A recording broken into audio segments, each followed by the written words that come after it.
What's going on, my good people? Man, we back another Monday, the Man to Man podcast. Monday, November 20th. It is what it is.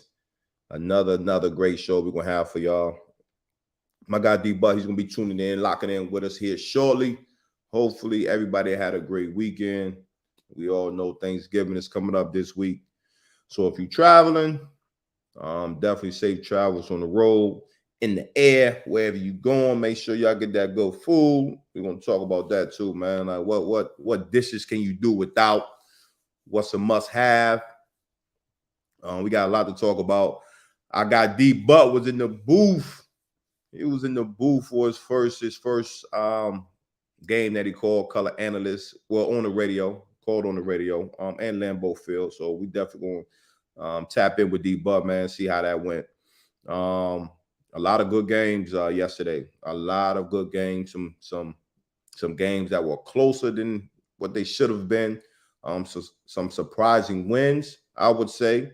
So again, man, we got a full show as always in the comment section. Drop some comments in there.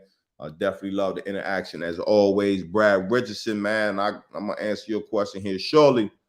But again, in for a good show, man. Y'all know what it is. It is what it is. Monday, the man. We're gonna get with y'all. See y'all on the other side. Man, yeah, we talking. You are now tuned in to the Man to Man podcast. Starring Darius Butler. They don't wanna see us. Man to man. And They don't Antoine know how to Bethea. beat us. Man to man.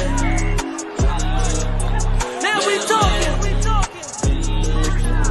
Man to man. Presented by FanDuel. Man to man. Man to Man.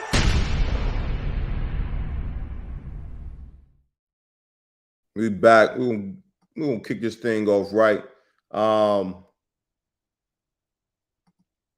Man, my Howard Bison. My good old Howard Bison. The 2023 MEAC champions, man. I was able to go up to DC this past weekend, up at Green Stadium, Howard U, the Mecca. And shout out to Coach Scott and the fellas, man. Last year, they were co-MEAC champions with North Carolina Central. There was a lot of talk about that. We went head-to-head with North Carolina Central last year, man. North Carolina Central punished us like 50-21 or something like that. They punished us. Head coach, man, this year's media day, man, was talking cash money, as he should have, talking cash money. But this year, man, we was able to turn that thing around. North Carolina Central came up on Georgia Ave, man. We put a good whooping up on them boys, man. Sent them back to Carolina. And this past Saturday, the Howard Bison, man, we were able to beat Morgan State. We was able to beat Morgan State and, crown champions, man. So shout out to the young boys, man, and to Coach Scott, man, what he's been able to do with those fellas and turn that program around. This year, man, we had some tough losses. We played Northwestern. We lost by 3 points to Northwestern, 23-20. Definitely should have been a big W for us. Played Eastern Michigan, man, lost by 10. Gave up 2 kickoff returns, so that was a tough loss for us. Lost to Hampton, our rival, by 1. So it is what it is, we took those losses, but again, man, a good season. So now December 16th, we're going to Atlanta. We're playing in the Celebration Bowl. The Celebration Bowl. That's the champion of the MEAC versus the champion of the SWAC. And I'm a proud product of the MEAC, and we always gonna sit here and talk about MEAC and SWAC, who has the better ball. But I'm expecting my Howard Bison to go to Atlanta and bring back a W, man. MEAC over the SWAC all day, every day. But again, man, like I said, man, shout out to Howard University. I'm proud of them guys. Just the hard work that they put in. And again, Coach Scott and staff, can't forget about the staff, the work that they've been doing. So just want to start the day off right, man, and shouting out the good old Bison, man. The good old Bison. HU, you know. Again, a lot of good football this past weekend. And I think we're gonna start off, man. We're gonna start off with some of these games. Just a week 11 recap. We'll start off on that Thursday night football. Thursday night football, expecting to have a really good game, divisional matchup. Cincinnati Bengals travel down to Baltimore. You face Lamar Jackson and the Ravens. Two good teams in probably the toughest division at this point. Baltimore was coming off a tough loss. Was up 14 in the fourth quarter against the Cleveland Browns, allowing them to come back, and Cleveland Browns getting a huge win that Sunday prior to this Thursday's game. But Baltimore Ravens able to come out and handle business against a tough divisional opponent. Lamar Jackson, man, he still doing what he does. They had a tough loss. Mark Andrews going down. Obviously, if you've been a fan of the pod, man, you know, briefly we talked about just the tight ends in this league. Obviously, you have Travis Kelce, you have George Kittle, but Mark Andrews is one of those tight ends that I've spoken about and spoken highly of just what he matchup problems that he presents, and just being that that comfort guy for Lamar when he needs to go make a play. He can look for Mark Andrews, kind of sort of similar situation with Travis Kelce over there in Kansas City with Patrick Mahomes, kind of his number one guy that he looks to. So him being out for the rest of the season with an ankle injury, that's a big loss for Baltimore Ravens. But they have guys there in that locker room that can step up. But another loss for Cincinnati. Joe Burrow out with a wrist. It was a lot of talk like, him stepping off the bus. And, we have all these cameras and shit nowadays. So they caught, a little brace or sleeve on Joe Burrow's wrist. And everybody's saying like, well, Cincinnati, man, the league gonna put the pressure on Cincinnati. Why wasn't Joe Burrow in the on the injury report? And obviously in the game, man, some ligaments, so he's gonna be out for the season. And as we all know, Cincinnati is one of my teams, one of my Bobs. And yes, I think it's a wrap for Cincinnati. I think it is what it is Monday, and I think that's just going to be too big of a loss for Cincinnati. Obviously, they have Chase Boyd on the offensive side, but just not having your premier and your leader taking those snaps. I think Cincinnati is going to take a fall there. And as I mentioned before, being in probably the toughest division this year with Baltimore, Cleveland, and Pittsburgh, I think it's just going to be a tough one for him, man. So I hate it for the Cincinnati Bengals. I hate it for Joe Burrow, but that's part of the game. It's always going to be next man up, but it's going to be too big of a loss for Cincinnati not having Joe Burrow down the stretch, the end of November into December, when we all know this football, it gets tough. So again, man, huge losses for both of those teams. Joe Burrow with the Cincinnati Bengals, Mark Andrews for the Baltimore Ravens. And again, Joey B is nice. Yeah, he is. He's always injured. He's hurt a lot. And that's one thing about this game is 100% injury rate. You're going to get hurt while playing this game. Just hopefully, the injuries that you do have are injuries that you can, you can play on or you can play through. But we all know everybody's going to get hurt in this game. So what does Cincinnati do? Do they go with the backup quarterback? Do they ride it out for for these last, week, a month and a half, or do you try to go find somebody? Do you try to find somebody, a vet that's on the couch, or on another roster, and see if he can come in and make some things happen? That's we'll find that out here shortly.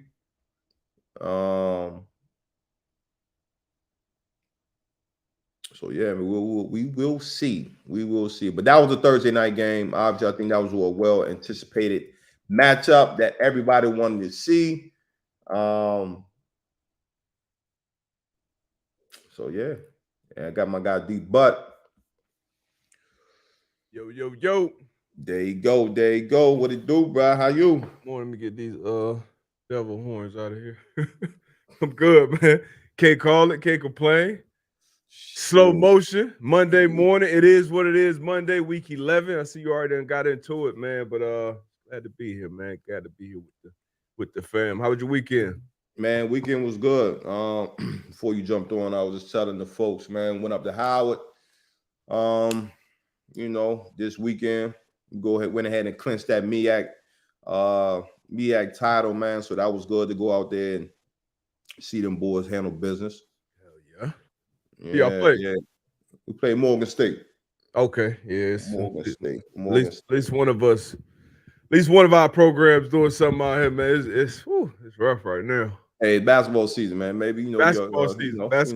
There we go. The ladies go ahead and do their thing. You know what I mean? Facts.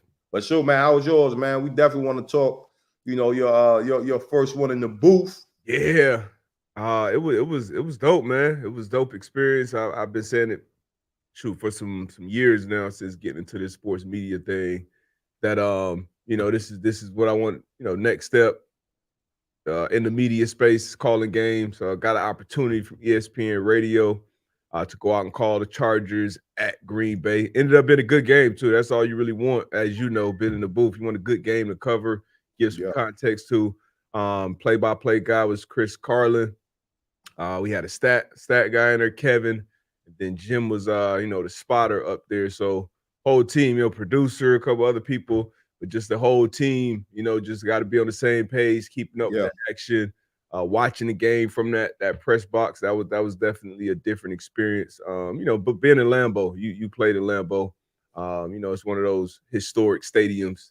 Even though the team, is not doing great this year, still one of those, almost like the Mecca for NFL football, at least. So it was a great overall experience. Looking forward to doing it again, man.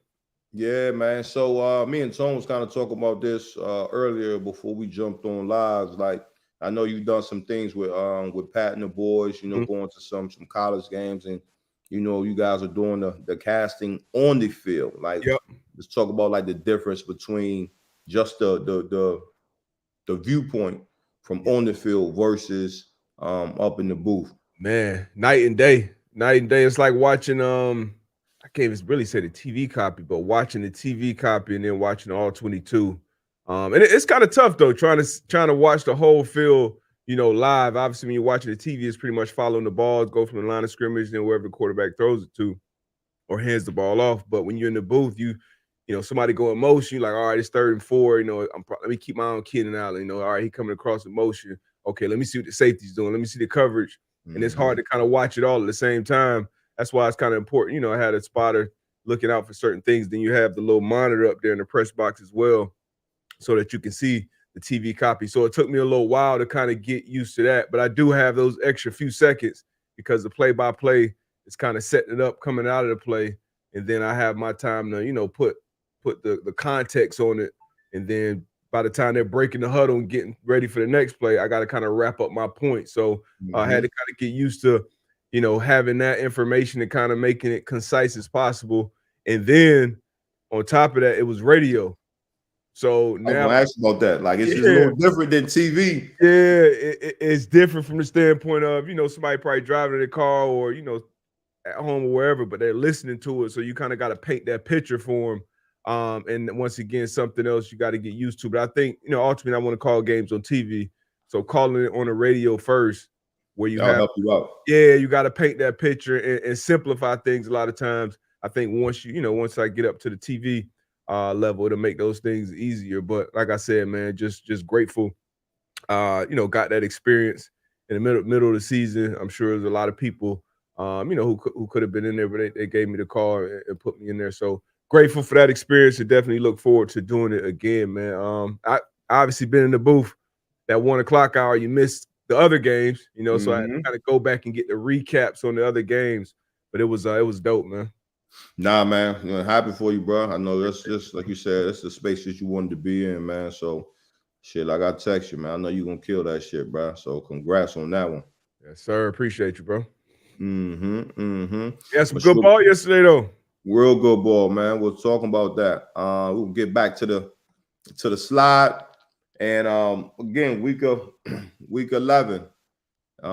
We talked about the Thursday game. I touched on that, Mm-hmm. and just talk about some big losses for both teams. And just want to kind of get your stance on it for Cincinnati, man. Joe Burrow. A lot of people they were just talking about it. Caught him coming off the bus. Like, man, what's this? What's this brace, the sleeve Joe Burrow Yeah. has on his wrist, and why wasn't it on the the injury report? And then obviously, he comes out. He hurts his wrist, and now he's out for the season. Again, we talk about it as all the time. Like, sometimes you got to protect the player from the player, not Uh-huh. knowing how serious the injury was or what the diagnosis was. And I understand this is a big game, a divisional game Huge. on the road. But sometimes if you're the trainer, you're the team, it's like, okay, this is our main guy. We need him for the long haul. Is this a situation you think maybe they should have sat him down? Because now you look at it, it's like, okay, he's done for the year now. Yep. Or was it an injury where it was like, okay, might be bound to happen. Hopefully he can just get through it. Like, kind of, what are your thoughts on this whole Joe Burrow situation? Yeah, I'm sure more information to come out, or shit, maybe not with how things are going in Cincy, because like you said, they posted the video of him getting off the plane. I think they had like the brace. Somebody actually asked me about it before the game. I was like, oh, it's not a big deal. He probably just got some compression on there, maybe trying to keep some swelling out, blah blah blah. Mhm. Because as you know, on these short weeks, when we don't really practice, it's a bunch of walkthroughs. The team is still required to put an injury report out there to say, hey, AB, it was a walkthrough today, but if you got a tweaked hamstring, would you have gone or not gone? So you say, oh, doubtful, limited, whatever, full. And they made him basically a full participant with no injury designation. That's a big deal. When you talk about, the NFL, and now with the legalized gambling, a lot of people would say the injury report was put in place for gambling from the beginning. But Yeah. now with the legalized gambling, it's a much bigger issue, I think, for the Bengals not to put that out there, especially with people betting a lot of money. It's a good game. Two good teams, two good quarterbacks. You probably got people still betting on the Bengals going to the Super Bowl, Bengals to win the AFC Better North, not. whatever it may be, everything. So for you to not put that out, that's a big issue. But yeah, I think it's a situation where if they had some scans and knew the severity of the injury, you definitely try to protect him, because Joe Burrow going to try to play. He played through the calf earlier this year. He's played through a bunch of stuff, man. Honestly, Joe Burrow, I hate to say like injury prone, players are injury prone, but it's a thing, it's just Yeah. from college. He's been dealing with, a lot of big major injuries now, year in, year out, now been one of the highest paid players in football history. What's he won? Is he won now still? I Was he think the he last is. one? Yeah, I think it was Hurts, Lamar, Herbert, and then Burrow signed. So it's something that Cincinnati gonna have to deal with. But now I heard you talking about it before. What do they do going forward? They just rally around Jake Browning, or they try to go find a vet? I think the Browns just signed Joe Flacco. So I don't know how many. I know RG3 put his name in the hat Yeah. the other day. So I don't know how many other people, out there ready. But we'll see what they do. That's a big loss. I don't think they can necessarily recover from it or make a playoff run or anything like that. And then the Ravens losing Mark Andrews, that's big as well. Been one of their most consistent weapons on the outside. But I think they have enough to, continue to still make a run in that AFC. What's your thoughts on it coming out of it? Nah, I mean, like I said, I was talking about. I mean, that's a tough one for Cincinnati. Not having your guy going down the stretch in a tough division, as it is. I think it's gonna be tough for them. Like, they have to, sit back and internally see or ask themselves, is the backup, is he the guy? Can he get it done? I know it's a tough part of the season where you Yeah. bring in somebody new to run your offense, but in Minnesota, Josh Dobbs, he's gone over there and he's done a decent job over there for Minnesota. So it's going to be a tough call for Cincy, man. Like I said, man, I'm worried about my Bengals, man. I don't. Woo. It's not looking good for them. It's not looking good for them at Are, all. are you worried about him long term, like Joe Burrow, Bengals long term? Obviously, we've seen what he's done in the postseason. We've seen obviously he's had a great career, but it's big injuries year after year after year. Are you concerned about that as a fan going forward? Obviously, beyond this year. Yeah, I mean, you always concerned when you see a guy with the ability that he has, but you talk about consistently getting injured, and not no nicks and bruises. Like Yeah. these are season-ending injuries. So again, it's you can say it could be some things that he can do, but the game of football, we talk, you're going to get hurt playing this game, so definitely it's something that you have to be aware of, being that your quarterback, you need your quarterback to win games in this league, as we all know. So Big um facts. yeah, and you talked about Mark Andrews, that's a big loss as well. um but like you said, you got talent around them for them to get it done. Yep. But we'll move on, man. Sunday's games. Your Miami Dolphins Yeah. against the Las Vegas Raiders. This is a game that was closer than what I think everybody would have expected. Mm-hmm. Raiders, man, they was giving the Miami Dolphins everything they could ask for. But typically, how it turns out, the better teams will find ways to win games, man. What was your thoughts if you was able to recap and catch Yeah. up on this one? I had to go back and see this one. Jalen Ramsey. Jalen Ramsey continues to make his presence felt, man. Just a big time players, and big time players make big time plays. And we know any given Sunday, I forget how big this spread was. Maybe 10, was it 10 and a half spread, 13 and a half, something like that. But like you said, it was a much closer game. Came down to the last drive. Ramsey pretty much put a nail in the coffin when he made that, fully extended diving interception in the end zone. I think this is 3 games back now, 3 interceptions for Jalen. So, shout out to him making his presence. Jalen Phillips had a big play in this game. Tyreek Hill, I mean, just a cheat code, still a Man, cheat code right now, man. I seen a picture. They took a still picture. Yeah. It was like he caught the rock, and there was probably like 4 defenders around him, and they was like, "Yo, Tyreek Hill scored on this play." Yep. But like you can't teach speed. Like it's a couple things in football that you can't teach. You can't teach Man. speed, and you can't teach size. You know what I mean? And those, a lot of times, those are 2 factors that play a big part. Yep. And a guy being able to make plays, man. But like you said, Cheetah, man, he is a cheat code.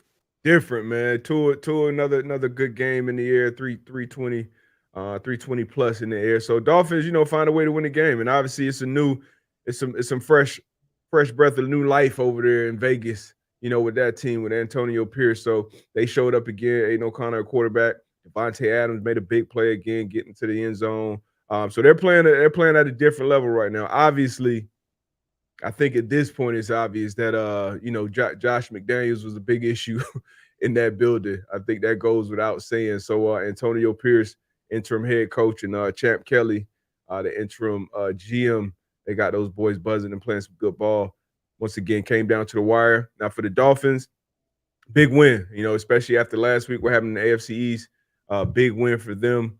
And now it's going to be, hey, they got to have some more big wins down the stretch against some good teams, some high caliber teams, which I don't think a lot of people put the Raiders in that category just yet. But you got to beat who you line up across. So shout out to my Dolphins getting a big dub. Yeah, and Jalen Ramsey, we talked about this earlier with him being out, Vic Fangio going over there as a defensive coordinator, and just that style of defense and being able to have 2 very, very high caliber corners on the outside with him and Xavier Howard, man. I think as this season progresses, I just think this defense, I'll talk about the defense, will just get better and better week in and week out, the more time that they're on the field, man. So, again, like you said, when you got a guy like Jalen Ramsey who can come out and make plays like he's been making, man, it's going to be big time for the Dolphins. Yeah, absolutely. Needed that. Toilet bowl yesterday. The New York Giants, Washington Commanders, two bad teams, two bad football teams. It is what it is. Two bad football teams. I think we both picked the Commanders. They were playing at home. Giants have not been playing good football. Injuries have been killing them as well. Daniel Jones out, Tyrod Taylor out. But they went on the road, man. Went on the road with a third string quarterback. Tommy DeVito, right? Yes. Third string quarterback, and went out there and put up numbers on the Washington Commanders. Saquon Barkley had a big time game. The defense, I would say the Giants defense had a huge game. Turnovers, sacks. They were a huge difference maker in this game. Ron Rivera, is this time up in Washington? Yeah, Ron. I think when he some of his post game press conferences, he said some interesting things about situationally, or even with the starting quarterback, coming into this year, saying he didn't know that he was good, essentially. But Magic Johnson, obviously being a new part of the ownership group, he always puts his tweets out after the game about how he feels about the team's performance. Has been a lot of good tweets out post game. Also, when you were sellers like they were at the trade deadline, I think that kind of shows you the writing on the wall as far as this being like, a year that we pretty much punting on, and we're thinking about the future. And I think everything is under that. When you have a new ownership group, you thinking probably about changing everything, bringing your people in from the top down. That's the front office to the head coach, probably the quarterback, how this league is. So I think this is going to be Ron Rivera's last year. You think he make it out of this year? I think they let him finish the year. I think they let him finish the year, unless it just continues to get ugly. But if they keep competing, that shit ugly. That shit was ugly yesterday. This is very ugly. Losing to, like you mentioned, Tommy DeVito and the New York Giants, their record coming in this game. I'm sorry, losing in this fashion. This is ugly. But I think Josh Harris and Co. Lets them at least finish out this year. And shoot, maybe the replacement is in the building. Maybe it's Eric Bieniemy. Maybe he finally gets a shot at being a head coach in the National Football League. But we shall see. Yeah. Yeah, I think Ron, he has like, man, shit. You don't think he make it? Huh? You don't think he make it? I don't know. I think next week will be a good deciding factor, because this one, like, if you the Commanders, like, you expecting to win this game. Who they got next week? You expecting to win this game, and for your team to come out and play like they play, I think that's a big, that's huge too. Like, now they came out. Oh, they got the Cowboys next week. Oh yeah, and then they're gonna get whooped next week. So if your team came out and fought and played decent ball, again, we understand like how big the divisional matchups are, especially in the NFC East. Yep. You can understand, okay, New York, they got up for a divisional game, but for you to be at home and for your team to come out and play how they played as a head coach, it means that, okay, you didn't have your guys ready to play, and the shit is already looking ugly. And I wanted to ask you too, when you were talking about, you can just kind of see, like, during the trade time, the Commanders were sellers. If you're a vet on the team, like what's your stance? How you feel about this? Like, because like if you in year 8, year 9, it's like, shit, I ain't trying to go through no rebuilding process. Like, how do you feel, what I'm saying, when you see a team make that turn? Man, I mean, you feel like, shoot, get me out of here too.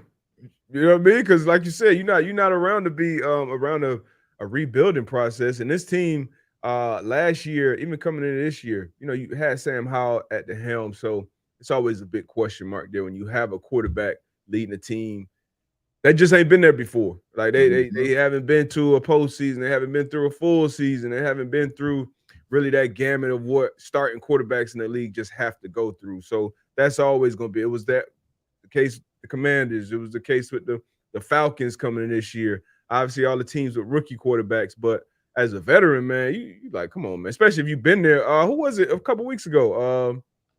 Had the do-rag on post game. It was like, man, I'm just tired of this shit. Like, that's probably how all the boys feeling there, man. Might have been Jonathan Allen. But yeah, it's tough, man. If y'all gonna be selling guys, man, shit, get me out of here too. That's how I feel if I'm in there. Put me in that package, shit. Real. Standing NFC East, man. Dallas Terry Cowboys. McLaurin deserves better.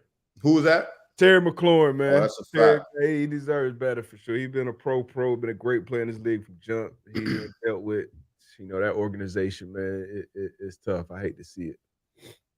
Yeah, standing NFC East, man. Dallas Cowboys. We talked about they got the Commanders next week, man. They put a whooping on Carolina Panthers. This was a game that I think everybody kind of expected the score. I think this spread was a nice little spread as well. I did pick up. Yeah, I think 1.5. Again, Cowboys win the games you're supposed to win.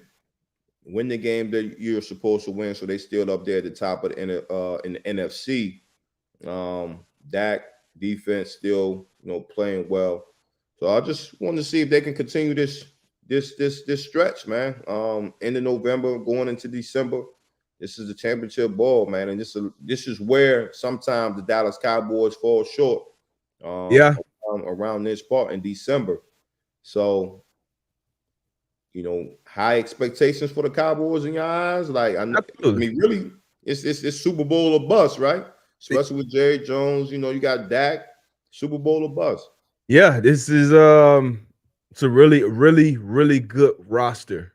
It's built well. I think Brandon Cooks, I think, is playing better now. Gallup, but CeeDee Lamb, he didn't have a huge game yesterday, but like you said, beat up on teams you're supposed to beat up on. That's what the Cowboys been doing all year. But then, even against the good teams, the Jets, they mopped the floor with the Jets offensively, which a lot of teams haven't done. Obviously, Bills had a lot of success this weekend, but outside of those couple games, Jets have been getting everybody a tough run for their money. It was ugly against San Fran. Good game against the Chargers. Good game against the Eagles. Came up a little bit short, but a good game. So Dak and his offense has been showing up. Defense has been showing up. Deron Bland, he was called upon to step up. Trevon Diggs going down, former All-Pro. Deron Bland is putting together a first-team All-Pro type of season. 4 pick sixes now on the season. Had another one yesterday. Diving on a crossing route too. Picked off a crossing route. Rolled over, got up, got in the end zone. So he's been playing. Lights out. Riding himself some money this year. Making himself a lot of money. Relatively unknown coming into last year. Had 4 or 5 picks last year as a rookie, and now moving outside and playing at an even higher level. So shout out to Deron Bland. Michael Parsons, 2.5 sacks. Another game-wrecking day. So they have all the pieces. You look at all the premium positions: quarterback, pass rusher, wide receiver, corner. Like, you check all those boxes when you look at the Dallas Cowboys. But to your point, this point in the season, as it starts, get later and later, December, January, can they continue to win these big games and beat good football teams? They've been beating up on the teams they're supposed to.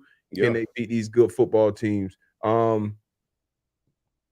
I think they're in the contender category. If we had to separate contenders and pretenders, though, I would comfortably put them in the contenders category. What about you? Nah, I'm with you. At this point, I would put them. I would put them there.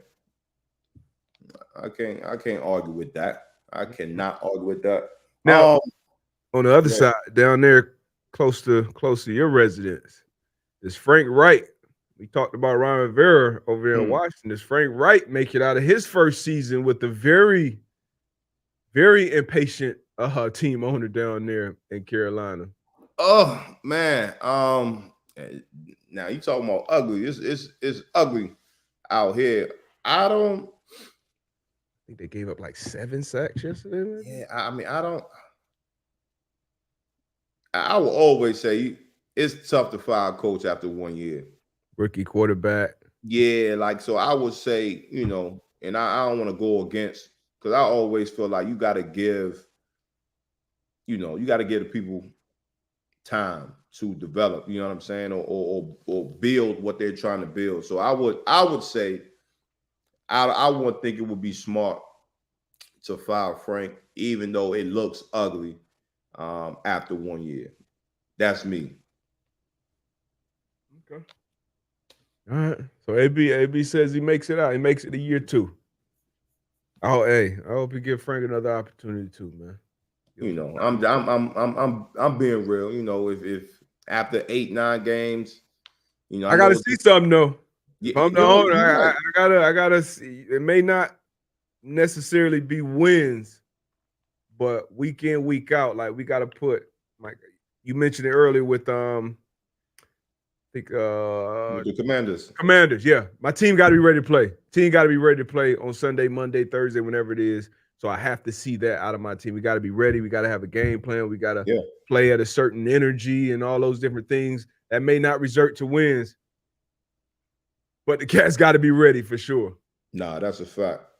That's a fact. That's a fact. I don't know what Pat on right now, AB, but we might need to get the plug. Look at this dude, man. I don't know what cuz on. AB, hey, I'm on that rich white guy stuff. I see. You know what I mean? AB, how What are you, man? Man, slow motion, baby. I'm good. No complaints from my end. No complaints on his end. Yeah, the only thing I can complain about is just how shitty F1 is. What a shit. Hey man, get my man some earphones or something, man. Y'all ain't watched this weekend. That shit was fun. No, you didn't watch the race. Hey, get my man some earphones, man, so we can rap about that. Matter of fact, let's talk about that. Oh, we still got some football though. We could do it at the end. But yeah, hey. Nah, shit, we can jump into it. Hey, look, it looked good. Did Tone put the video in? Any of the videos? Hold on. This was the bet. Now leading up to it, it was some shit. It was somewhat. They had potholes and shit. Yeah. It was somewhat of a shit show out in Vegas. You know, Vegas. Nah, he ain't put it in yet. Pause. Okay. That's crazy. Hey, that's crazy. That's absolutely insane. Whoo. But yeah. Hey, nah, but it looked sexy out there. It did. It looked sexy, looked good. You know, the stars came out. Who won? That's my man Max. My man Max got him another one. So that's the thing. Like, you know, and that's been my thing. I would say that. I ain't gonna speak for everybody else because, you know, when you look at it, you know, it's sexy, it's appealing to the eyes and shit. But as a competitor, it's just like, damn, like I ain't about to sit out here and just listen to this loud ass shit and I know who gonna win. Hey B. So he won. He didn't take the lead this time until like lap 36 out of 50, I think. So it was like, I want to say like 4 legit lead changes, which hasn't been the case all season long. And it's tough. It's tough. That's something everyone is trying to deal with. Well, shit, they can't really do much about it. But when the team and the driver is this dominant, it's hard to get new people into the sport. The people that have been around and have experienced dominant eras from other drivers, they kind of used to it. But when you're trying to get new people into the sport, like we taking football to, you know, Germany and Europe and all these, Mexico, all these different places, and every year, every game, the Chiefs are winning. I'd be like, all right, shit, this is, you know, kind of boring. But it's the same thing with motorsport. But if you're into it, you into it. But this is a great race. The lead up to it, the fans, I think the full practice fans are supposed to be in the stands. They weren't able to be in the stands. They got like a $200 voucher. Who knows how much money they paid to be in there, but they got kicked out one day. The pothole incident, which caused hundreds of thousands of dollars to Ferrari's car. They had to pretty much rebuild some parts and still get penalized in the race to do it. That was messed up. It was some other stuff. You know, Max felt like it was too much of a show. You know, obviously in Vegas, though, you bring that shit to Vegas, shit. Yeah, you're gonna be up there standing. You're gonna do the dog and pony, you know, the dog and pony show for the fans and all that stuff. But the actual race, you know, obviously, like you said, the night race, the visuals of it was incredible. The sphere, you know, with all the Yeah, different things that yeah. they're using on there. It was a great race. Ended up being a great race, which I didn't expect. It was on late Saturday night, like 1 a.m. But it ended up being a great race leading into another good NFL Sunday. But whenever Tone does get that video, and we definitely $1.2 million in damage. That's what that loose pothole did to that car. That's crazy. Yeah. And then they end up getting penalized for it, which is even more crazy. That's crazy. But now, oh shit, my fault. Tone put the here we go, right here. I believe this is the last if it's the video that I'm thinking, it's the last lap. Charles Leclerc, who had pole position in this race in the Ferrari, took the second place position from Max Verstappen's teammate, Checo Perez, who you are convinced he don't have the same car as Max. Nah, he don't. Let me say it one more time. He But it's on the don't. last lap, man, going full. So they going, 100, probably 20 into this turn. Boom, hit the brakes, take the turn. You got to see it from the other angle. That other angle with the car behind it make it look so. And I just feel like, man, he got to sit his team down or something. Because is Max that much better driver than he is? Yeah. So Max didn't even have the fastest car this particular race. Like if you look at all the data, whatever, like the Ferrari had the fastest car. Charles Leclerc had the fastest car. He got pole position in qualifying. But just Max's race pace, it's one thing to have a 1 lap qualifying, and it's a different thing to run a 50-lap race with the strategy to pit stop. Red Bull always gonna have one of the fastest pit stops. Always. McLaren and Red Bull for some reason. Mercedes and Ferrari, but Mercedes for sure, terrible pit stops. And then Red Bull is always gonna have the right strategy. You know how you look back at certain coaches, certain teams, you're like, all right, they always manage the clock well. They always, are thinking when to go for two. Like that's how Red Bull is. And like some of these other teams are like the Chargers, like Brandon Staley, like, you just waiting for him to mess up or make the wrong decision, make the wrong call the timeout at the wrong time. So when you are always winning at those margins, you're gonna win. And this is we're experiencing the most dominant Formula One season in history. So but I get it why a lot of people can't Maybe next year. Maybe next year. Maybe they might, they might get AB on the train next year. I'll be back in Vegas next year. All right. But sure, man, we're gonna get back to this. Get back to the and ask Pat, man, what are you on, man? Hey. He must have tapped in with AV, because AV, you seen AV? I saw him.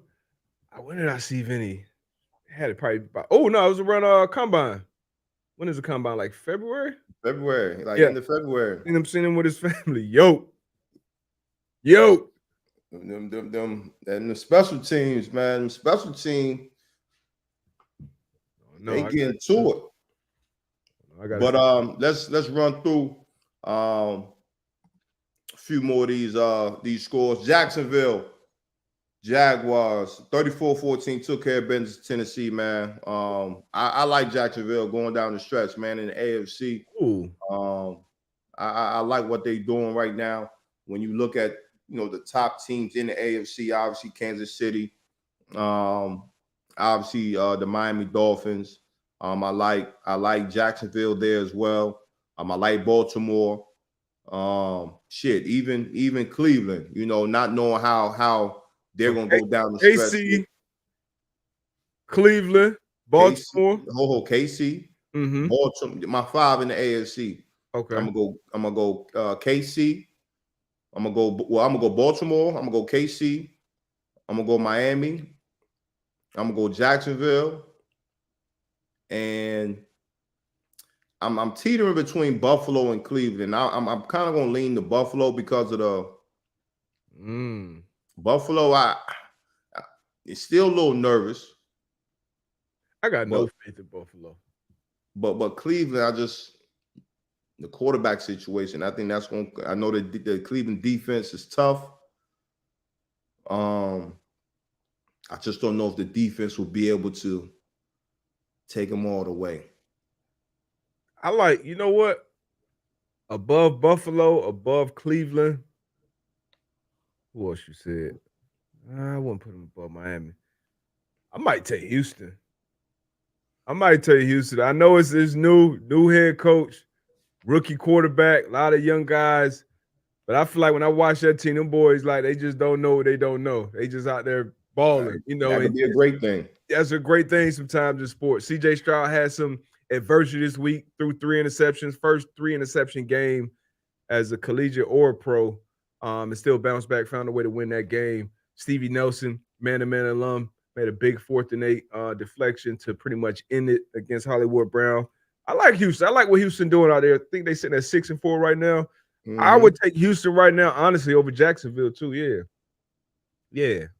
Well, we're gonna see. KC, Baltimore, Miami. I think they play this week. Jacksonville and Houston. KC, Baltimore, Miami, and Houston. That's my top 4 in the AFC. Okay. I mean, I can't argue with that. Yeah. You know. But shit, you also picked the Bears last night.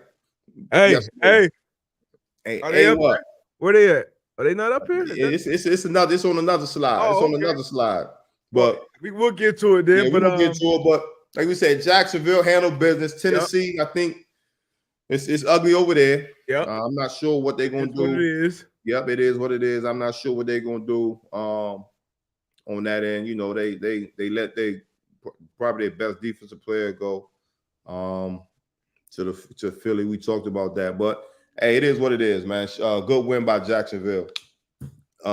Big win. They needed that bounce back win. Yeah, 49ers, man. Brock Purdy, man. They look like they back rolling. Oh yeah. Shit, he was cooking yesterday. He was cooking yesterday. Obviously he got all his weapons back. Defense flying around, playing well. They had a big loss on their defensive side of the ball. You know, losing their young safety to an ACL tear. So that's going to be a big loss. But as far as the team and Brock Purdy and that offense, man, looks like they back cooking all cylinders after that three-game slide they had. Yeah. Maybe that was a good thing. Middle of the season, got humbled, 3 games, boom, boom, boom. Lost, you know, you see how important Trent Williams. I know you got Debo back as well, and he's a playmaker, but you see, I think Trent Williams completely changes that offensive line. And shit, that offense. This is back-to-back games now with him back in the lineup. That Brock Purdy has had damn near perfect passer rate. I know this past game for sure, but I think these last 2 games, damn near flawless again. So I know a lot of people hopped on that. It's back on the system quarterback train when Trent was out. Trent back in there. He's back looking elite right now with that offense firing on all cylinders. So big win against the Buccaneers there for them. 2 scores. In the NFC, man, we just did our top 4 or 5 in the AFC and the NFC. Give me your top 4. Give me top 5 if you can, but top 4 in the NFC. I'm gonna keep it consistent. I'm gonna keep it at 4. Ooh, let's get a little tricky at 4 too. So one, I'm going Philly. Okay. You're putting Philly. You gotta beat the man to beat the man. I'm going Philly. I'm going San Fran. Okay. Dallas. Okay. Philly, San Fran, Dallas. And then is it Detroit? Hell yeah. I might put Detroit over Dallas. Ooh, that's a little. That's not spicy. That's fair. Yeah, that's fair. That's fair. Yeah, so that's my top 4 right there: Philly, San Fran, Dallas, and Detroit. Top 4 in the NFC right there. I definitely got Philly, San Fran. I got Detroit.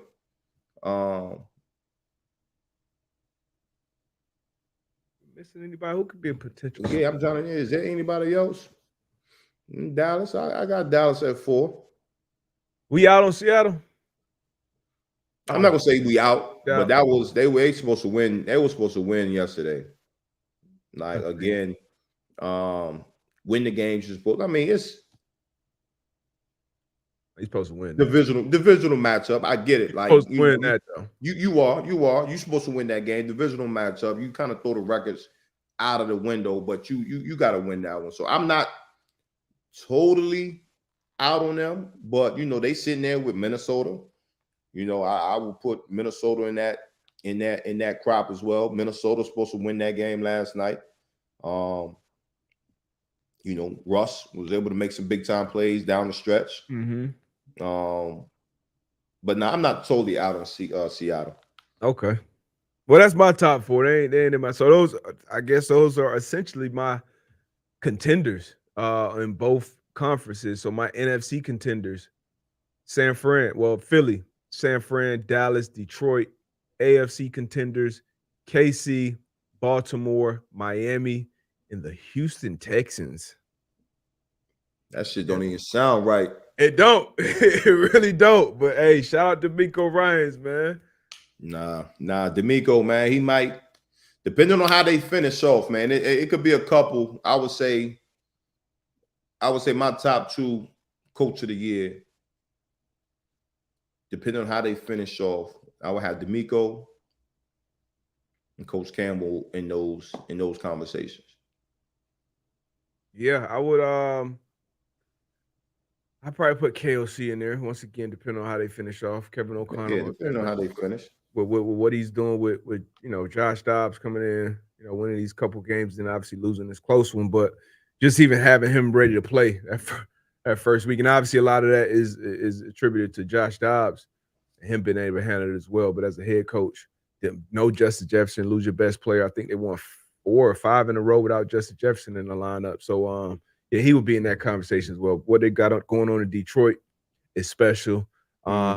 And then obviously in Houston, nobody expected this from a rookie head coach with a rookie quarterback down there in Houston, coming off of, that shitty 2, 3, 4 year time span that they was dealing with a lot of shit. So shout out to all those guys, man. No, for sure. Touch on this game real quick. It was a Sunday night game, Minnesota, Denver, a good one. A good one. We talked about Josh Dobbs, what he's been able to do in short time, running the show over there. But Russell Wilson, man, I know we gave him a lot of shit last year. Gave him a lot of shit last year. Is he done? Is he? Is this who Russ is? But this year, man, Russ has been playing well when you're looking at just quarterback numbers, touchdowns and interceptions, completion percentage. He's been playing well, and then last night he was able to lead his team to a tough victory. Do you think Denver is moving in the right direction? Do you think, we talking about it is what it is? Can they make a little push? I do, man. We know who Sean Payton has been in the NFL for a long time. Been a good coach, a well-respected coach, especially on the offensive side of the ball, and then how he pretty much runs, his team. He has a lot of control with how that team is built and how it's going, and how they started. How bad they started. I mean, we was probably having a conversation of shit. Will Sean Payton last beyond this year? Russell Wilson, he got his contract, so I think financially he's tied to them for at least another year.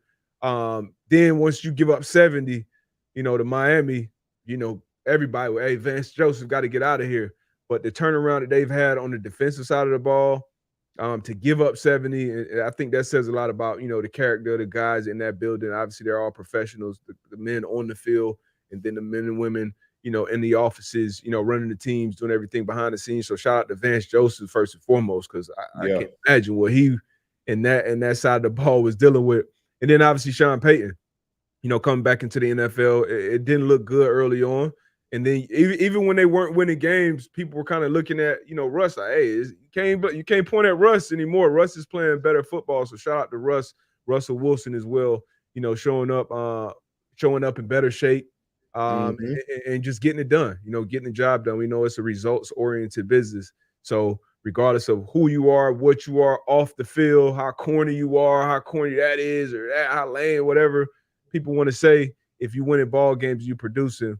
Nobody talks about it. Once you start losing, that's when all those things become something. So shout out to all those guys over in Denver, man. I think they're definitely heading in the right direction. Probably won't make any noise late in the season this year, but you got some pieces. You got Russ, You got Patrick Surtain, who's probably the best corner in the league right now. You got a lot of young guys that's playing some good for McMillan. Shout out to McMillan, 2-9 over there, 4 turnovers, I think, in the last 3 games. Playing that slot defender position. Justin Simmons, underrated defender in the league for a long time. Kareem Jackson made his presence felt early last night. Flying around. Cortland Sutton, he makes circuit plays every week, it seems like. But what's your thoughts on Broncos and their outlook, not only this year, but going forward? They get it right, pairing up Sean Payton and Russell Wilson. Yeah, I mean, I think that's what we were anticipating.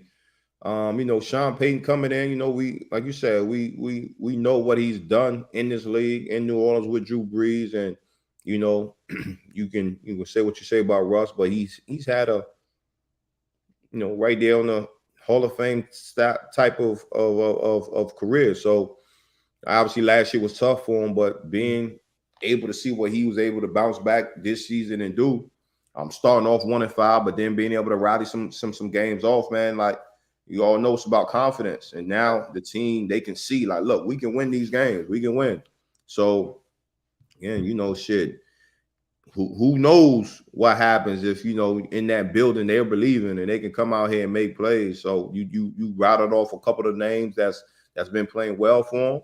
So they can just continue to stack them on top of each other. Shit, we might be sitting here talking about something with the Denver Broncos. Yeah, invested a decent amount of money in that offensive line, too.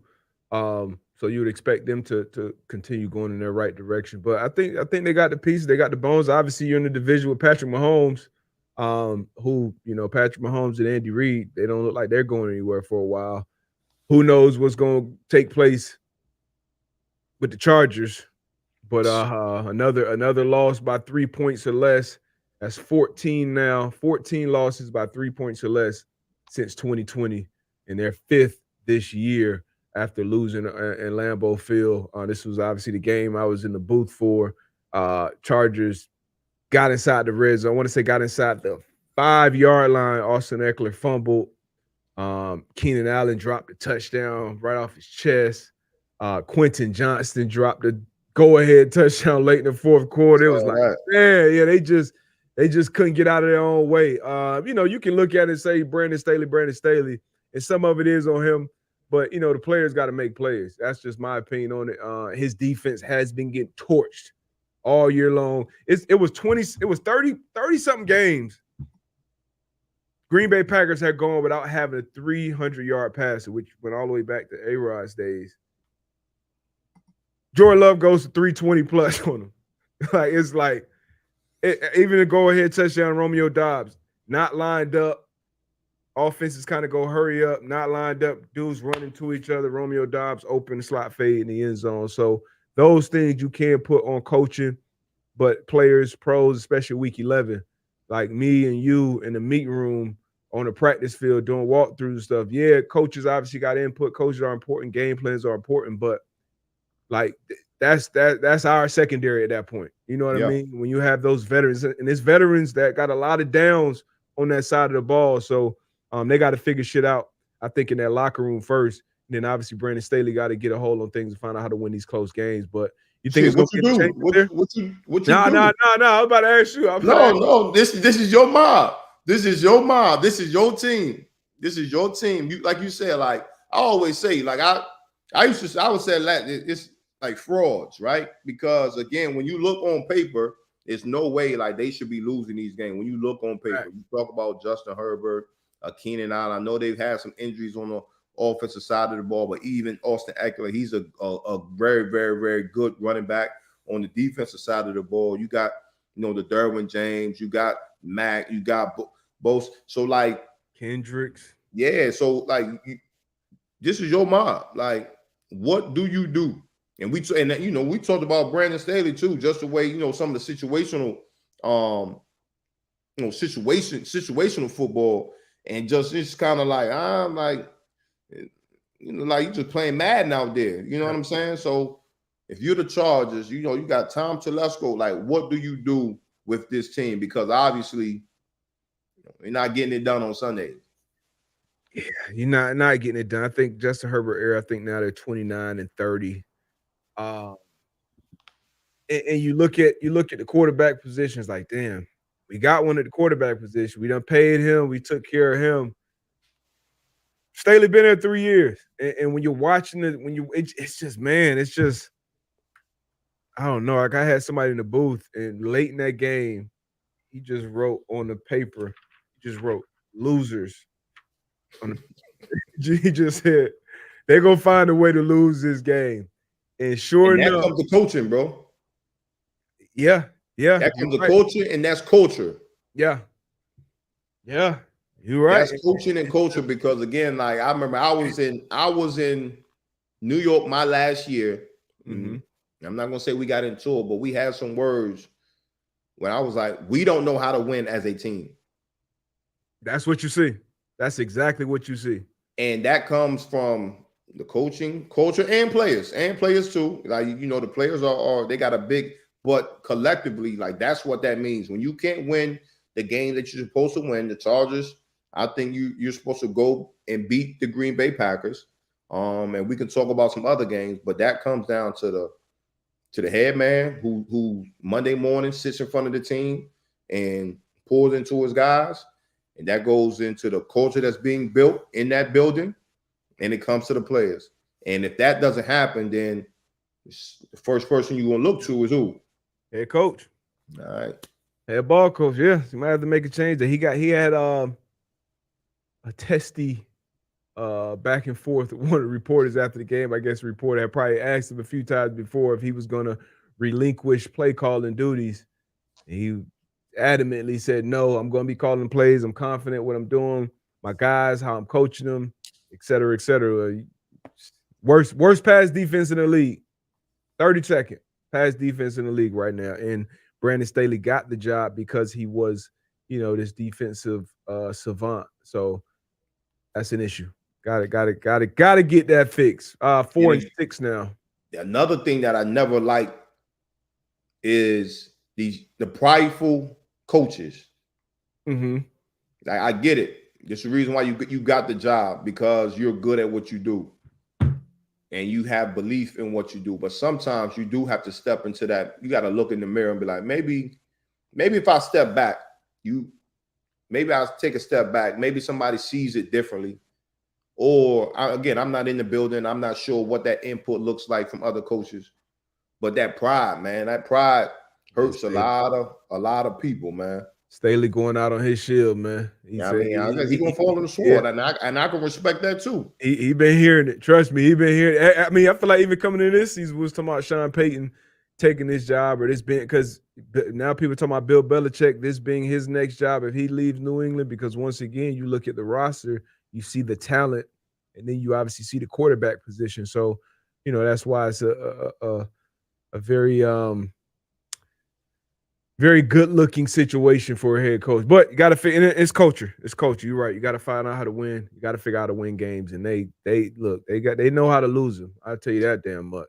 Man, and that's the heartbreaker. We're gonna run through these last couple before we get to this big time Monday night football game we got tonight. Yes, sir. I think everybody gonna be excited for that one, man. We had the Bears at Detroit. D-Butt, man. I text D-Butt. I seen D-Butt picks, and he had Chicago, and I was about to hit Tone, be like, yo, I think you might have messed up on this pick, man. I'm like, I know D-Butt didn't pick Chicago. I'm like, shit. I double down on them. Yeah, man. Must know some I don't know. But Detroit, another tough win. You got to grind some wins out, like you said earlier, any given Sunday. Talk about a divisional matchup. Hayden Hutchinson, man. We continue to talk about him and how he just make plays. They was able to, pull this one out at the end of the game. Yeah. Chicago was, hanging in there. Looked like they was going to get them a dub, but again, man, the better team won. Yeah, Chicago, hey, gave him a fight. Fields came back, ran for over 100. Had him in a position to win this one. Obviously, Aiden Hutchinson put a seal on it with that safety. But this is one of them ugly, gritty wins you gotta have when you're on a successful season like the Detroit Lions are. Goff, I think, three interceptions this game. Yeah. Put the ball in harm's way. But late in the game, got hot, figured it out, got in the end zone. So shout out to the Lions, man, finding a way to get a gritty win. This was gonna be my upset pick of the week. I thought Justin Boy, Fields was gonna make his return and get something going. Bears are surprisingly pretty good against the run, and I thought Justin Fields was gonna get that spark in the divisional matchup, but the Lions found out to get a win. Found out a way to get a win. They moved to 8-2 now. 8-2. Wow, I think 8-2. I saw a graphic on Twitter last night. I think it's the first time since like 1962 or something like that. Somebody tweeted like Lions last time Lions was just good. Black people couldn't even walk in restaurants or some shit like that. Said, that shit. That's crazy. That's crazy. My parents was born in 62. That's crazy. But hey, shout out to the Lions, man. And shout out to the Lion fan base, man. Tone and everybody, man. I ain't been shit since, like I said, 62. But y'all been y'all talk your shit, Tone, man. Y'all mob, man. Talk your shit, Tone. Foxy, all these Lions. And Maul a fan of the Lions too, right? I know Maul used to be in the comments, at least talking about Stafford, putting them on the cook meter. I mean, the early man-to-man days. Early man-to-man days, man. We Steelers and Browns, another divisional matchup. Deshaun Watson out for the year. Browns able to get it done 13-10. I think we both had Pittsburgh here on this one, man. Shout out. When you get your opportunity, you gotta come in, you gotta make plays and get it done. So Browns a big win. A huge win. Kenny Pickett's cooked.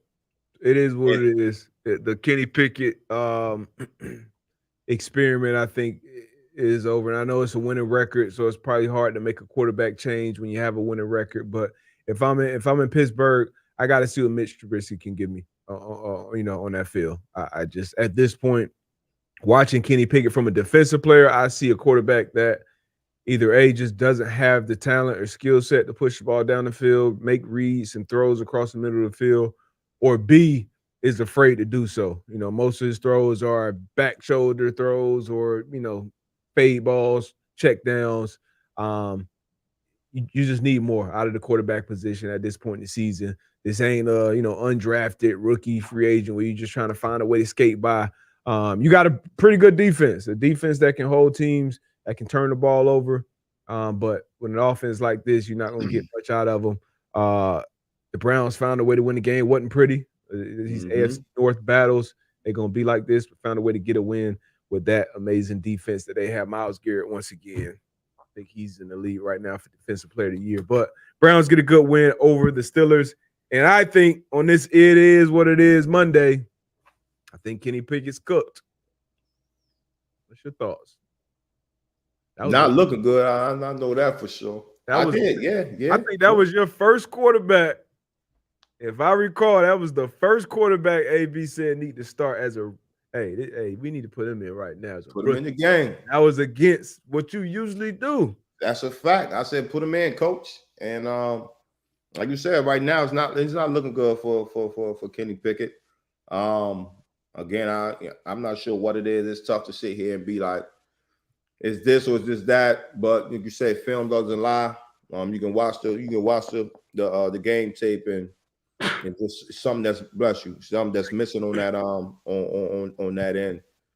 With the defense, like you said, that Pittsburgh has, they're always going to have a solid defense, but not looking good. Yeah, not at all. Jalen Warren is a nice spark for them though. Young running back there. He should, I think at this point, he should be running back one as well. But hey, let me get this read in here. Okay. Get up out of here. And we got those extra F1 racing angles. We have a brand or graphic for these. Yeah, I got you.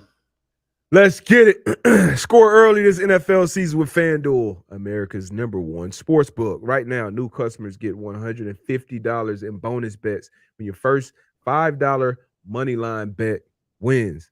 If you've been thinking about joining the FanDuel, there's no better time to get in on the action. The app is so easy to use. There's a wide range of betting options, including spreads, player props, overs, unders, and more. So visit FanDuel.com/MGM M2M Live. That's M2M Live.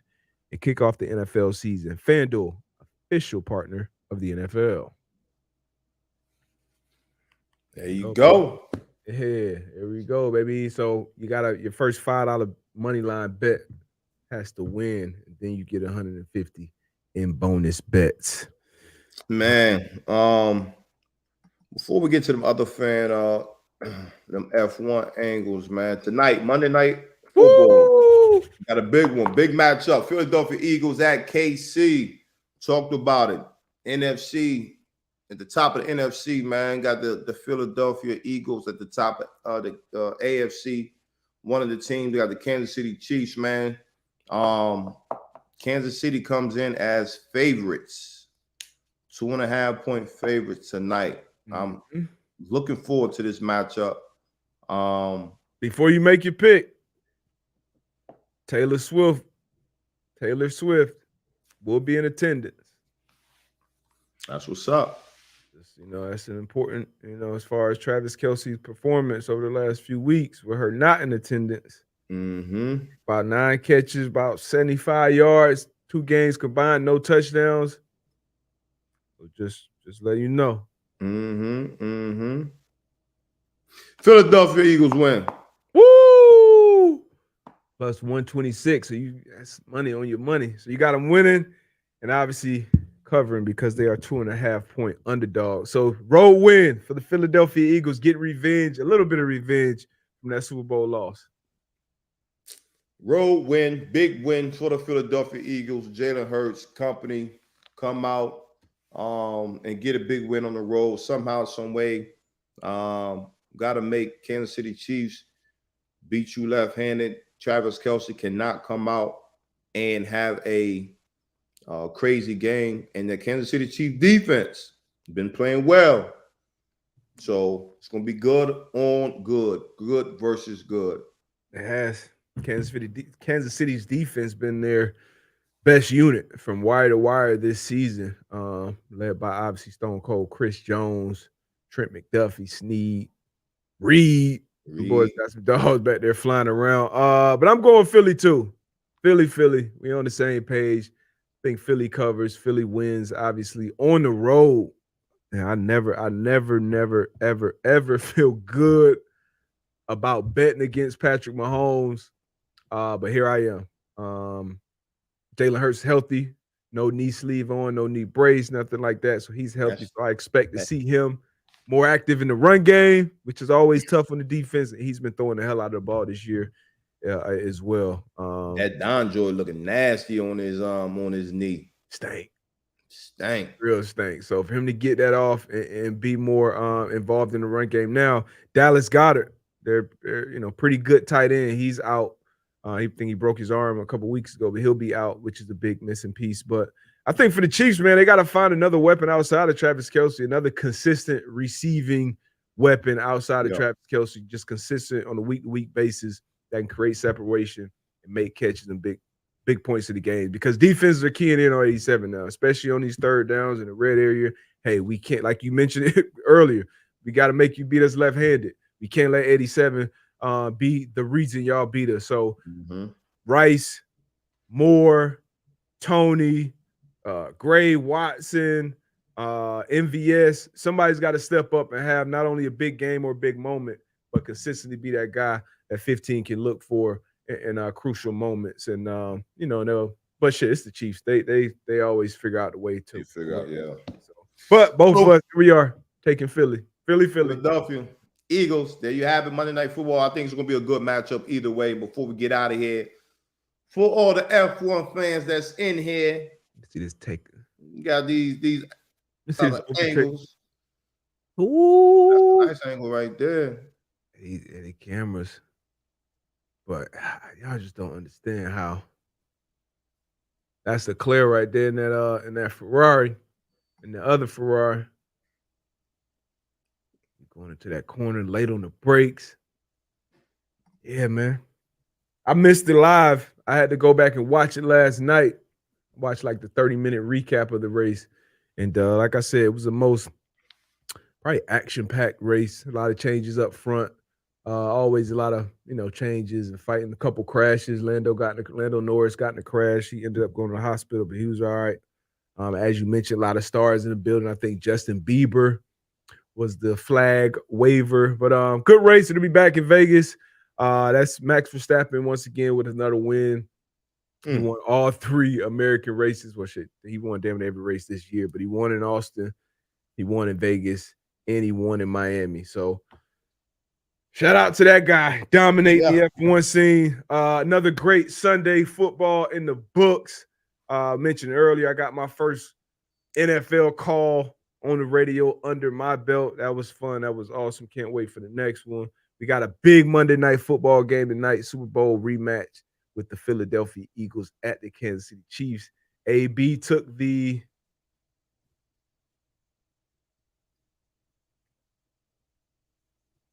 Philadelphia Eagles. And so did I. So we both took Eagles. So we shall see how we shake out. I'm going to have a parlay too as well. Yes. And as we know, it's Thanksgiving on Thursday, man. Yes, so it is. We have a bunch to be thankful for, even though we go through our ups and downs. Shit, we woke up this morning and we're able to do this thing another day, man. So we thankful for a lot. And before we get out of here, I got to ask you, D-Buck, on the Thanksgiving spread, what dish is a must-have in the butler's crib? And what is a dish that you can, push to the side? I mean, I feel like the basics are a must. Mac and cheese. Facts. Collard greens. Facts. Some people call them yams. Some people call them sweet potato casserole. Whatever you call it, we call them yams. Yams, that's a fact. So yams, greens, mac and cheese. Those are the absolute fundamentals in every household that I show up, because there will be multiple households that I show up to. Those are the core. And then dessert-wise, sweet potato pie. Honestly, what I can push to the side is a turkey. I'm not big. I'm the same way. Not a big turkey guy. I go ham, chicken. Not a big turkey guy, and I gotta have my cranberry sauce. I gotta have that right in the middle to everything. Gotta get that little splow, splow, splow. What about you? Yeah, I'm about to lie. I'll take a little piece of turkey just to, but after that, I'm not a turkey guy. Yeah. I always go to the ham. So for me, it's like I can always put turkey to the side, but I'm with you. I'm with the mac and cheese, the collard greens, the candy yams. Gotta have the marshmallows over the top. You know what I'm saying? So but yeah, that's it. And then we gotta get the homemade tea and lemonade in the big picture. I got to see the comments. I know, with us, pretty much we got a lot of similarities culturally. I need to know what my white folks, what are the must-haves on their Thanksgiving spreads. I'm gonna ask my guys in here once I get out of here. I know I'm gonna see some type of casseroles. I'm typically not a casserole fan. Like, I'm not eating no type of casserole. You know what I'm saying? It just be too much shit mixed up. Now, hey, Cajun deep fried. I've never had it. See, you gotta find one of your big back friends. That's real big back behavior right there. Green bean casserole. Hell no. I'm not stepping in front of no green bean casserole. That's one of them cats. Nah. Stuffing. How you feel about? I don't know if you call it stuffing, you call it dressing, whatever the case may be. Like, how you feel about that? I'm cool. I'm cool with the stuffing, depending who make it. Exactly. That's a big one where it depends on who make it. It depends. I test. That's I test for me. Like, because the consistency got to be right. It can't be too solid. It can't be too runny. It got to be just perfect. So, John Jay say he kicking ham to the curb. I like the ham. I like the ham. They go get that pre-made too. I like that. Oh ham. Man. Triplet Mama said she with the green bean casserole, and the yams are nasty. This is a cultural differences. I can't hate it. Hey, what you grow up with, what you have a taste for, can go yams nasty. That's crazy. green bean Yeah, like casserole. I'm with the yeah. It's dressing and it's What's dressing the, and what's the difference between dressing and stuffing? Is it I just just think we it's call it dressing and no, I don't know. I hear a lot of people call it stuff, and I just was brought up on dressing, so yeah, we it could be like call it dressing too. Any other? uh, I need to know some of my in the Filipino household. never heard of Lumpia that. is a must. Lumpia. I've never had lumpia. I've heard, but I've never had. Oh, you heard of it? You heard that before? Yeah, I've heard of it, but I've never had. I'm gonna do some research on that. And I'll try some shit out too. If I'm in somebody, else's house or a different nationality, or I'll try some new shit now. Nick, caramelized pecans on top of the yams with the marshmallows. That kind of like the Roof Chris. I think Roof Chris does that. Yeah. I could do that. That'll work. Yeah. That'll work. Mm-hmm. Okay, Nick. So we got green bean casserole. Green bean casseroles are I ain't never had this, Jesse. yams with bacon layered through it. I mean, rarely have I disliked a dish with bacon involved, but never had that. I don't know if I want bacon. I don't know if I want bacon in my yams. It's a new one.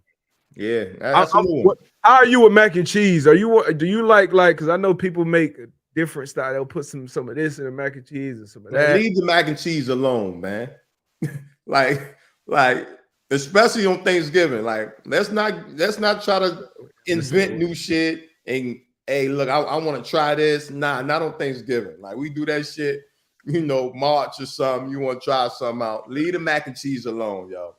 Like add your different cheeses, make sure it's in the oven. I like the edge a little bit crispy, a little bit crispy on the edge. You know what I mean? But leave the mac and cheese alone. Got to. You want to add this? I want to try this. Like, man, make some jerk mac and cheese. Man, save it. But yeah, man, I'm looking forward to that. It's always a good time when you get together with family, good food, good football, good spades game, good spades. Have a little oil here and there. But yeah, always a good time. The holidays, we are here. We got not only Thanksgiving football, we got Black Friday football as well, and then obviously the Sunday games also. So football, family, friendsgiving. A lot of people celebrate as well. Always good time, good food, and take a hint too. If you done made some shit, you looking over at that table and everybody skip past it. Next year, probably make something else. Just humble. Just like AB was talking about earlier with Staley. Like sometimes that pride can be a downfall. Stop bringing that same shit every year. You see nobody, go on TikTok, on somebody get a new recipe, whip something else up. Get back. Not even that. Go to the store and just buy something and bring it to the house. You make it easy on yourself. Facts. Go get a dessert. Go get a dessert. Yeah. Or bring a bottle. Patti LaBelle doing numbers with a sweet potato pie. I think she got mac and cheese in there too. Yeah. I haven't tried it yet, but doing numbers. With all that being said, today is Monday. So D-Buck talking about wide backs and shit. Get your 30 minutes in. Because it's going to be a long make it 45 today. Make it 45. If you can do an hour too, because you're gonna jump, you're gonna dig in on Thursday. You're gonna double back, second, third. Mm-hmm. Friday morning gonna be another, the leftover. That's when it really get good. Mm-hmm. Maybe Saturday. How long y'all keep the I know Thursday and Friday for sure. It'd be so many people in the crib that y'all don't get the Saturday. You may get a Saturday if it depends on how you tuck game. Where can you hide certain things? Pause. But Saturday, I'm good. I'm good with 2-day leftovers. Thanksgiving. Oh, facts. I ain't too good for that at all. That shit will get heated up and probably be a little bit better that day than it even was the day after. Leftovers always hit a little different. Hungry middle of the night. Let me go. I still got some, but I do hate when you don't have that one thing that you want. Yeah. You know what I mean? But nothing like leftovers, man. But nothing like these holidays, man. good times, love on your people. Yes. You know, we get one run at this thing, one ride. It's a short life, man. So let's enjoy it. Let's enjoy each other. Looking forward to tapping back in with y'all next week. Same time, same place. Yes, sir. We gone. Gone.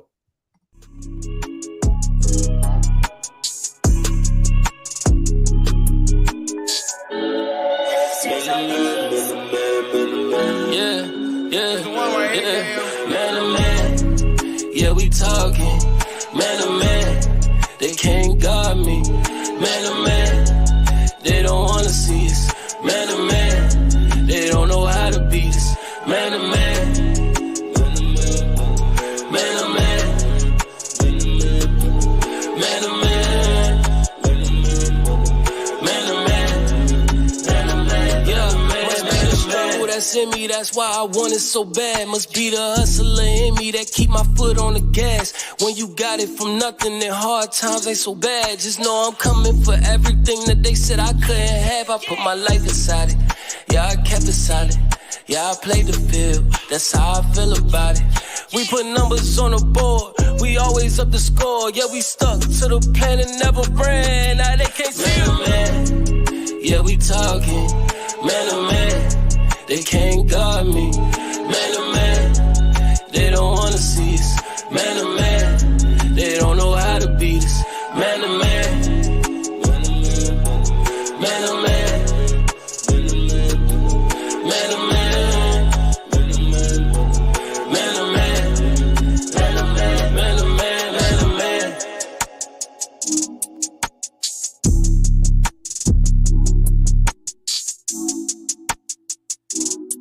Any way we can get it, baby.